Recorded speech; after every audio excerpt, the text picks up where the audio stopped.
Historia de la vida del buscón, llamado Don Pablos Francisco de Quevedo, Project Gutenberg. Historia de la vida del buscón llamado Don Pablos, ejemplo de vagamundos y espejo de tacaños de Francisco de Quevedo y Villegas. Libro primero, capítulo primero, en que cuenta quién es el buscón. Yo, señora, soy de Segovia. Mi padre se llamó Clemente Pablo, natural del mismo pueblo, Dios le tenga en el cielo. Fue, tal como todos dicen, de oficio barbero, aunque eran tan altos sus pensamientos que se corría de que le llamasen así, diciendo que él era tundidor de mejillas y sastre de barbas. Dicen que era de muy buena cepa, y según él bebía es cosa para creer. Estuvo casado con Aldonza de San Pedro, hija de Diego de San Juan y nieta de Andrés de San Cristóbal. Sospechábase en el pueblo que no era cristiana vieja, aun viéndola con canas y rota, aunque ella, por los nombres y sobrenombres de sus pasados, quiso esforzar que era descendiente de la gloria. Tuvo muy buen parecer para letrado, mujer de amigas y cuadrilla, y de pocos enemigos, porque hasta los tres del alma no los tuvo por tales, persona de valor y conocida por quien era. Padeció grandes trabajos recién casada, y aun después, porque malas lenguas daban en decir que mi padre metía el dos de bastos para sacar el as de oros. Probósele que a todos los que hacía la barba a navaja, mientras les daba con el agua levantándoles la cara para el lavatorio, mi hermanico de 7 años les sacaba muy a su salvo los tuétanos de las faldriqueras. Murió el angelico de unos azotes que le dieron en la cárcel. Sintiólo mucho mi madre, por ser tal que robaba a todos las voluntades. Por estas y otras niñerías estuvo preso, y rigores de justicia, de que hombre no se puede defender, le sacaron por las calles. En lo que toca de medio abajo tratáronle aquellos señores regaladamente. Iba a la brida en bestia segura y de buen paso, con mesura y buen día. Más de medio arriba, etc., que no hay más que decir para quien sabe lo que hace un pintor de suela en unas costillas. Diéronle 200 escogidos, que de allí a 6 años se le contaban por encima de la ropilla. Más se movía el que se los daba que él, cosa que pareció muy bien, divirtióse algo con las alabanzas que iba oyendo de sus buenas carnes, que le estaba de perlas mi madre, pues no tuvo calamidades. Un día alabándomela una vieja que me crió, decía que era tal su agrado que hechizaba a cuantos la trataban. Y decía no sin sentimiento, en su tiempo, hijo, eran los virgos como soles, unos amanecidos y otros puestos, y los más en un día mismo amanecidos y puestos. Hubo fama que reedificaba doncellas, resucitaba cabellos encubriendo canas, empreñaba piernas con pantorrillas postizas. Y con no tratarla nadie que se le cubriese pelo, solas las calvas se la cubría, porque hacía cabelleras, poblaba quijadas con dientes, al fin vivía de adornar hombres y era remendona de cuerpos. Unos la llamaban zurcidora de gustos, otros algebrista de voluntades desconcertadas, otros juntona, cual la llamaba enflautadora de miembros y cual tejedora de carnes y por mal nombre alcahueta. Para unos era tercera, primera para otros y flux para los dineros de todos. Ver pues con la cara de risa que ella oía esto de todos era para dar 1000 gracias a Dios. Hubo grandes diferencias entre mis padres sobre a quien había de imitar en el oficio, mas yo, que siempre tuve pensamientos de caballero desde chiquito, nunca me apliqué a uno ni a otro. Decíame, hijo, esto de ser ladrón no es arte mecánica sino liberal. Y de allí a un rato, habiendo suspirado, decía de manos, quien no hurta en el mundo, no vive. ¿Por qué piensas que los alguaciles y jueces nos aborrecen tanto? Unas veces nos destierran, otras nos azotan y otras nos cuelgan. No lo puedo decir sin lágrimas, lloraba como un niño el buen viejo, acordándose de las que le habían batanado las costillas. Porque no querrían que donde están hubiese otros ladrones sino ellos y sus ministros. Más de todo nos libró la buena astucia. En mi mocedad siempre andaba por las iglesias, y no de puro buen cristiano. Muchas veces me hubieran llorado en el asno si hubiera cantado en el potro. Nunca confesé sino cuando lo mandaba la Santa Madre Iglesia. Preso estuve por pedigüeño en caminos y a pique de que me esteraran el tragar y de acabar todos mis negocios con 16 maravedís, 10 de soga y 6 de cáñamo. Más de todo me ha sacado el punto en boca, el chitón y los nones. Y con esto y mi oficio, he sustentado a tu madre lo más honradamente que he podido. ¿Cómo a mí sustentado? Dijo ella con grande cólera. Yo os he sustentado a vos, y sacádoos de las cárceles con industria y mantenídoos en ellas con dinero. Si no confesábades, ¿era por vuestro ánimo o por las bebidas que yo os daba? Gracias a mis botes. Y si no temiera que me habían de oír en la calle, yo dijera lo de cuando entré por la chimenea y os saqué por el tejado. Metílos en paz diciendo que yo quería aprender virtud resueltamente y ir con mis buenos pensamientos adelante, y que para esto me pusiesen a la escuela, pues sin leer ni escribir no se podía hacer nada. Parecióles bien lo que decía, aunque lo gruñeron un rato entre los dos.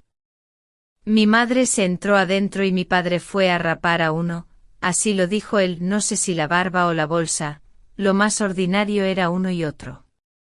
Yo me quedé solo, dando gracias a Dios porque me hizo hijo de padres tan celosos de mi bien. Libro primero, capítulo segundo, de cómo fue a la escuela y lo que en a otro día ya estaba comprada la cartilla y hablado el maestro. Fui señora a la escuela, recibióme muy alegre diciendo que tenía cara de hombre agudo y de buen entendimiento. Yo con esto por no desmentirle di muy bien la lición aquella mañana. Sentábame el maestro junto a sí, ganaba la palmatoria los más días por venir antes y íbame el postrero por hacer algunos recados a la señora, que así llamábamos la mujer del maestro. Teníalos a todos con semejantes caricias obligados, favorecíanme demasiado, y con esto creció la envidia en los demás niños. Llegábame de todos a los hijos de caballeros y personas principales, y particularmente a un hijo de don Alonso Coronel de Zúñiga, con el cual juntaba meriendas.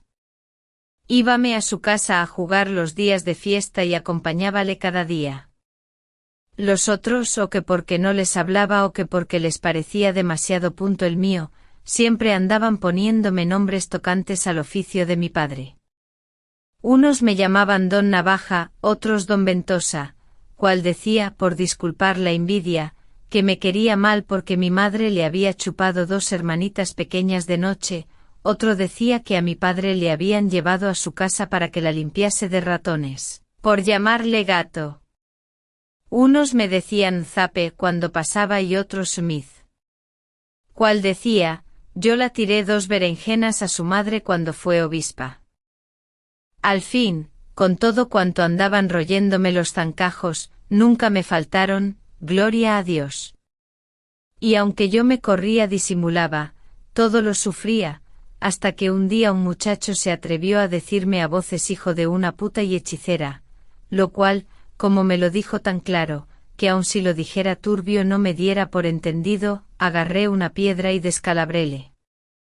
Fuime a mi madre corriendo que me escondiese, muy bien hiciste, bien muestras quién eres, solo anduviste errado en no preguntarle quién se lo dijo. Cuando yo oí esto, como siempre tuve altos pensamientos, volvíme a ella y roguéla me declarase si le podía desmentir con verdad, o que me dijese si me había concebido a escote entre muchos o si era hijo de mi padre. Rióse y dijo, Noramaza. Eso sabes decir. No serás bobo, gracia tienes. Muy bien hiciste en quebrarle la cabeza, que esas cosas, aunque sean verdad, no se han de decir. Yo con esto quedé como muerto y dime por novillo de legítimo matrimonio, determinado de coger lo que pudiese en breves días y salirme de en casa de mi padre, tanto pudo conmigo la vergüenza. Disimulé, fue mi padre, curó al muchacho, apaciguólo y volvióme a la escuela, a donde el maestro me recibió con ira hasta que, oyendo la causa de la riña, se le aplacó el enojo considerando la razón que en todo esto siempre me visitaba aquel hijo de don Alonso de Zúñiga, que se llamaba don Diego porque me quería bien naturalmente, que yo trocaba con él los peones si eran mejores los míos, dábale de lo que almorzaba y no le pedía de lo que él comía, comprábale estampas, enseñábale a luchar. Jugaba con él al toro, y entreteníale siempre. Así que los más días sus padres del caballerito, viendo cuánto le regocijaba mi compañía, rogaban a los míos que me dejasen con él a comer y cenar y aun a dormir. Los más sucedió, pues, uno de los primeros que hubo escuela por Navidad, que viniendo por la calle un hombre que se llamaba Poncio de Aguirre, el cual tenía fama de confeso, que el don Dieguito me dijo: «Hola, llámale Poncio Pilato y echa a correr».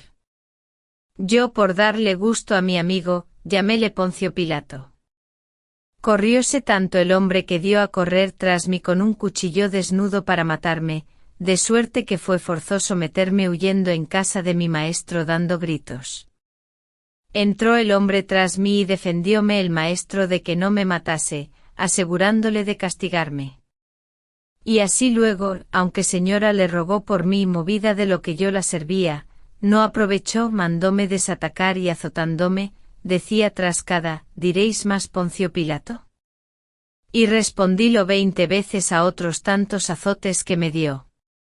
Quedé tan escarmentado de decir Poncio Pilato y con tal miedo, que mandándome el día siguiente decir, como solía, las oraciones a los otros, llegando al credo, advierta VMD, la inocente malicia, al tiempo de decir, padecióso el poder de Poncio Pilato, acordándome que no había de decir más Pilatos, dije, padecióso el poder de Poncio de Aguirre.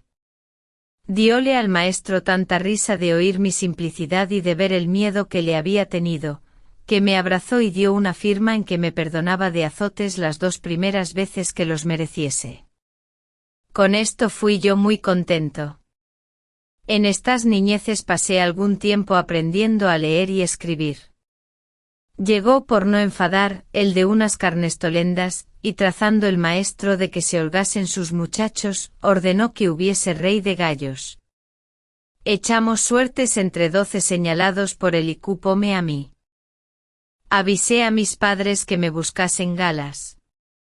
Llegó el día y salí en uno como caballo, mejor dijera en un cofre vivo, que no anduvo en peores pasos Roberto el diablo, según andaba él. Era rucio y rodado el que iba encima por lo que caía en todo.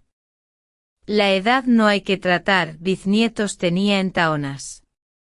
De su raza no sé más de que sospecho era de judío según era medroso y desdichado. Iban tras mí los demás niños todos aderezados. Pasamos por la plaza, aun de acordarme tengo miedo, y llegando cerca de las mesas de las verduras, Dios nos libre, agarró mi caballo un repollo a una, y ni fue visto ni oído cuando lo despachó a las tripas, a las cuales, como iba rodando por el gaznate, no llegó en mucho tiempo. La bercera, que siempre son desvergonzadas, empezó a dar voces, llegáronse otras y con ellas pícaros, y alzando zanahorias, garrofales, nabos frisones, tronchos y otras legumbres, empiezan a dar tras el pobre rey. Yo, viendo que era batalla naval y que no se había de hacer a caballo, comencé a apearme, mas tal golpe me le dieron al caballo en la cara que, yendo a empinarse, cayó conmigo en una, hablando con perdón, privada. Púseme cual VMD, puede imaginar. Ya mis muchachos se habían armado de piedras y daban tras las revendederas y descalabraron 2. Yo a todo esto, después que caí en la privada, era la persona más necesaria de la riña.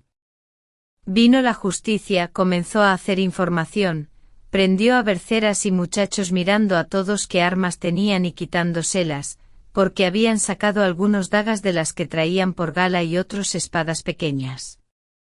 Llegó a mí y viendo que no tenía ningunas, porque me las habían quitado y metídolas en una casa a secar con la capa y sombrero, pidióme, como digo, las armas, al cual respondí todo sucio, que si no eran ofensivas contra las narices, que yo no tenía otras.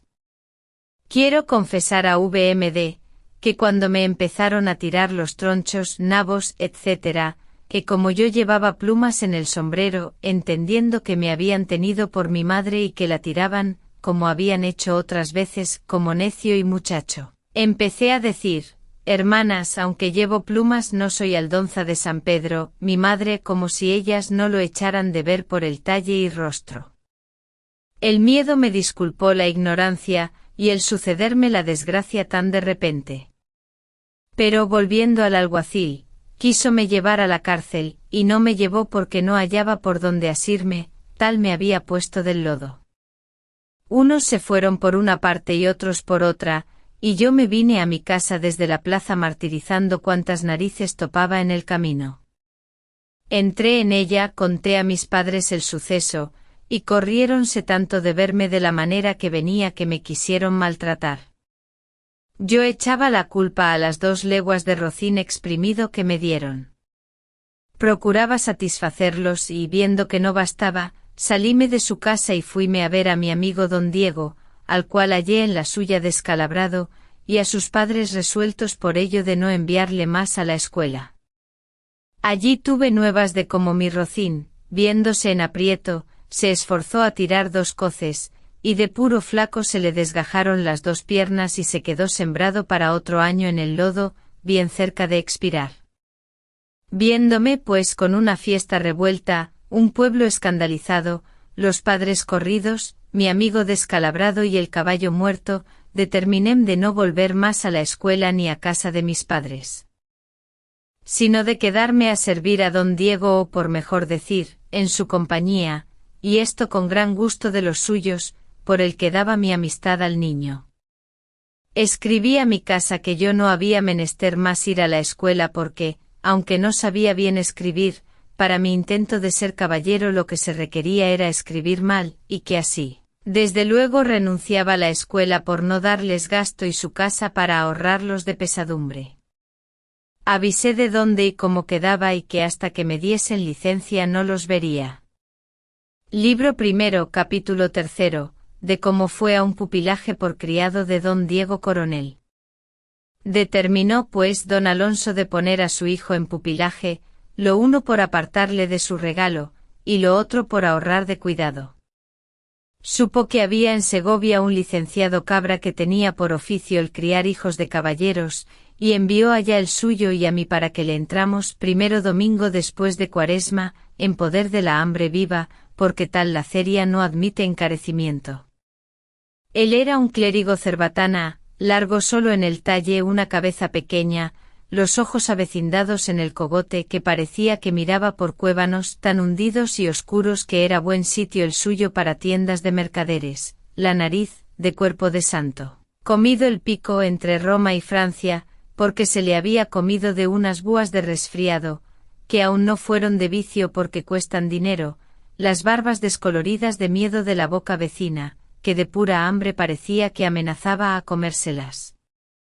Los dientes le faltaban no sé cuántos, y pienso que por holgazanes y vagamundos se los habían desterrado, el gaznate largo como de avestruz, con una nuez tan salida que parecía se iba a buscar de comer forzada de la necesidad, los brazos secos, las manos como un manojo de sarmientos cada una. Mirado de medio abajo parecía tenedor o compás, con 2 piernas largas y flacas. Su andar muy espacioso, si se descomponía algo, le sonaban los huesos como tablillas de San Lázaro. La habla ética a la barba grande que nunca se la cortaba por no gastar, y él decía que era tanto el asco que le daba ver la mano del barbero por su cara, que antes se dejaría matar que tal permitiese. Cortábale los cabellos un muchacho de nosotros. Traía un bonete los días de sol ratonado con 1000 gateras y guarniciones de grasa, era de cosa que fue paño con los fondos en caspa. La sotana, según decían algunos, era milagrosa, porque no se sabía de qué color era. Unos, viéndola tan sin pelo, la tenían por de cuero de rana, otros decían que era ilusión, desde cerca parecía negra y desde lejos entre azul. Llevábala sin ceñidor, no traía cuello ni puños. Parecía con esto y los cabellos largos y la sotana y el bonetón, teatino lanudo. Cada zapato podía ser tumba de un filisteo. Pues, su aposento. Aun arañas no había en él. Conjuraba los ratones de miedo que no le royesen algunos mendrugos que guardaba. La cama tenía en el suelo, y dormía siempre de un lado por no gastar las sábanas. Al fin, él era archipobre y protomiseria. A poder de este pues vine y en su poder estuve con don Diego, y la noche que llegamos nos señaló nuestro aposento y nos hizo una plática corta, que aun por no gastar tiempo no duró más. Díjonos lo que habíamos de hacer. Estuvimos ocupados en esto hasta la hora de comer. Fuimos allá, comían los amos primero y servíamoslos. El refectorio era un aposento como medio celemín. Sentábanse a una mesa hasta 5 caballeros. Yo miré lo primero por los gatos y como no los vi, pregunté que como no los había a un criado antiguo, el cual, de flaco, estaba ya con la marca del pupilaje. Comenzó a enternecerse y dijo: ¿Cómo gatos? Pues, ¿quién os ha dicho a vos que los gatos son amigos de ayunos y penitencias? En lo gordo se os echa de ver que sois nuevo. ¿Qué tiene esto de refectorio de Jerónimos para que sé yo con esto? Me comencé a afligir, y más me susté cuando advertí que todos los que vivían en el pupilaje de antes estaban como leznas, con unas caras que parecía se afeitaban con diaquilón. Sentóse el licenciado Cabra y echó la bendición. Comieron una comida eterna, sin principio ni fin. Trujeron caldo en unas escudillas de madera, tan claro, que en comer una de ellas peligrara Narciso más que en la fuente. Noté con la ansia que los macilentos dedos se echaban a nado tras un garbanzo huérfano y solo que estaba en el suelo. Decía Cabra a cada sorbo: cierto que no hay tal cosa como la olla, digan lo que dijeren, todo lo demás es vicio y gula. Y sacando la lengua la paseaba por los bigotes, lamiéndoselos, con que dejaba la barba pavonada de caldo. Acabando de decirlo, echóse su escudilla a pechos, diciendo: todo esto es salud, y otro tanto ingenio. Mal ingenio te acabe. Decía yo entre mí, cuando vi un mozo medio espíritu y tan flaco, con un plato de carne en las manos que parecía que la había quitado de sí mismo. Venía un nabo aventurero a vueltas de la carne apenas, y dijo el maestro en viéndole: ¿Nabo hay? No hay perdiz para mí que se le iguale. Coman, que me huelgo de verlos comer. Y tomando el cuchillo por el cuerno picóle con la punta y asomándole a las narices, trayéndole en procesión por la portada de la cara, meciendo la cabeza 2 veces, dijo: conforta realmente y son cordiales. Que era grande adulador de las legumbres. Repartió a cada uno tan poco carnero que entre lo que se les pegó en las uñas y se les quedó entre los dientes, pienso que se consumió todo, dejando descomulgadas las tripas de participantes. Cabra los miraba y decía: coman, que mozos son y me huelgo de ver sus buenas ganas. Mire VMD, que aliño para los que bostezaban de hambre. Acabaron de comer y quedaron unos mendrugos en la mesa, y en el plato 2 pellejos y unos huesos, y dijo el pupilero: que de esto para los criados, que también han de comer, no lo queramos todo. Mal te haga Dios si lo que has comido lacerado, decía yo, que tal amenaza has hecho a mis tripas. Ea, demos lugar a la gentecilla que se repapile, y váyanse hasta las 2 a hacer ejercicio, no les haga mal lo que han comido. Entonces yo no pude tener la risa, abriendo toda la boca. Enojóse mucho y díjome que aprendiese modestia y 3 o 4 sentencias viejas y fuese. Sentámonos nosotros y yo, que vi el negocio mal parado y que mis tripas pedían justicia, como más sano y más fuerte que los otros, arremetí al plato, como arremetieron todos, y emboquém de 3 medrugos los 2 y el un pellejo. Comenzaron los otros a gruñir, al ruido entró Cabra, diciendo: coman como hermanos, pues Dios les da con qué. No riñan, que para todos hay. Volvióse al sol y dejónos solos. Certifico a VMD, que vi al uno de ellos, que se llamaba Jurre vizcaíno, tan olvidado ya de cómo y por dónde se comía, que una cortecilla que le cupo la llevó 2 veces a los ojos, y entre 3 no le acertaban a encaminar las manos a la boca. Pedí yo de beber que los otros por estar casi en ayunas no lo hacían, y diéronme un vaso con agua, y no le hube bien llegado a la boca, cuando como si fuera lavatorio de comunión, me le quitó el mozo espiritado que dije. Levantéme con grande dolor de mi alma, viendo que estaba en casa donde se brindaba a las tripas y no hacían la razón. Dióme gana de descomer, aunque no había comido, digo, de proveerme, y pregunté por las necesarias a un antiguo y díjome, como no lo son en esta casa, no las hay. Para una vez que os proveeréis mientras aquí estuviéredes, donde quiera podréis, que aquí estoy 2 meses ha y no he hecho tal cosa sino el día que entré como ahora vos, de lo que cené en mi casa la noche antes. ¿Cómo encareceré yo mi tristeza y pena? Fue tanta que considerando lo poco que había de entrar en mi cuerpo, no osé, aunque tenía gana, echar nada de él. Entretuvímonos hasta la noche. Decíame don Diego que qué haría él para persuadir a las tripas que habían comido, porque no lo querían creer. Andaban vaídos en aquella casa como en otras aitos.